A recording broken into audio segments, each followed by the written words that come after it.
নমস্কার, আজকে চাউমিনের রেসিপি নিয়ে চলে এসেছি। চাউমিনটাকে নুন দিয়ে ভালো করে সেদ্ধ করে নিয়ে কলের জল দিয়ে ধুয়ে নেব। কলের জল দিয়ে ধুয়ে নেবার পর এটা জল ঝরতে দিয়ে দেবো। জল ঝরে গেলে তেল মাখিয়ে রাখবো। তারপর কড়াইটা গরম করে নিয়ে কড়াইয়ে তেল দিয়ে দেবো। তেলটা গরম হয়ে গেলে কড়ার চারপাশটা ভালো করে মাখিয়ে নেব। যে সমস্ত সবজিগুলো দিয়ে আমি চাউমিনটা বানাবো সেগুলো নুন দিয়ে ভালো করে ছকে নেব। নুন দিয়ে ছকলে সবজিটা খুব তাড়াতাড়ি ছকা হয়ে যাবে।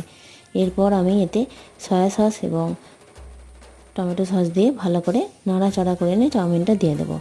অবশ্যই খেয়াল রাখবেন সয়া সস যেন অল্প পরিমাণে হয়। সয়া সস শরীরের জন্য অল্প পরিমাণে বেস্ট। তারপর নাড়াচাড়া করে নিয়ে এটা নামিয়ে নেব এবং গরম গরম পরিবেশন করব। এতে নতুন করে আর কোনো সস লাগবে না, তবে যারা সস খেতে খুব ভালোবাসেন তারা দিয়ে নিতে পারেন। আমার তো লাগেনি। কেমন হয়েছে জানাবেন, আর ভালো লাগলে অবশ্যই বাড়িতে বানিয়ে খাবেন।